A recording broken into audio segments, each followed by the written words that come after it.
I'm a big believer as a Christian, you gotta bring God into everywhere.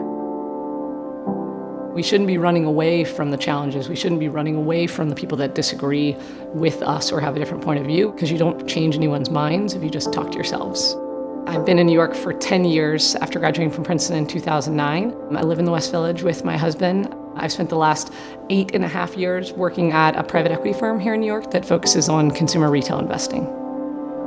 Ambition, whether it's New York or any city in particular as a young professional, is a double-edged sword. I think New York can feel a bit like a rat race. You want to be successful, you want to work hard, you want to put your head down. Sometimes how that manifests, which is dangerous, is you can be a bit myopic around what is success. Does success mean you have money? Does success mean you have a title? Like, what is that?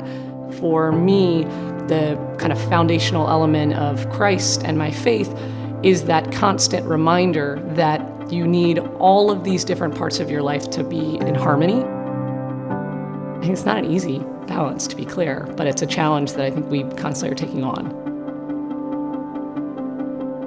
Graduated from high school, had the opportunity to go to Princeton. Very quickly, within the first month or so of school, I had my first encounter with Christian Union.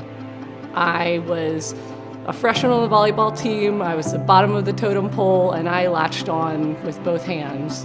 It helped me weather a lot of challenges, first failures, not getting into things, and frankly was people to celebrate successes with and remind me to be humble and grateful. All of those things really set me up for success when I actually got to the real world. I think one of the obvious and not unfair knocks against financial services and private equity in general is they've got a reputation as the people aren't very nice, they work too hard, and they're greedy. The flip side of that, as a Christian working in finance, is what an incredible platform to influence so many people. I mean, we're working in an environment where, just to give one example, one of our companies employs 45,000 people. Getting to be in a position where you're sitting on a board, having a Christ-like example at that level of the control tower is amazing. You would not believe the number of companies that are owned by a private equity firm, were owned by a private equity firm, are going to be owned by a private equity firm, full stop. Each of those companies is catalyst for all sorts of activities that go on. It powers a lot of what is going on in terms of economic activity. And as we all know, economic activity drives political activity, and it drives a lot of influence. If we're not represented as Christians in those boardrooms, then the paradigms that Christians bring with them to anything, and the integrity and the examples and the way that faith and Christ influences all of us is not in those boardrooms.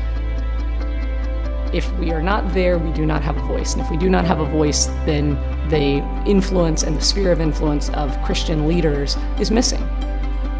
The work that Christian Union does on college campuses is incredibly important. They are grabbing young people as they're beginning to develop their own perspectives, as they're leaving home, as they're trying to figure out all these complicated things, career, relationships.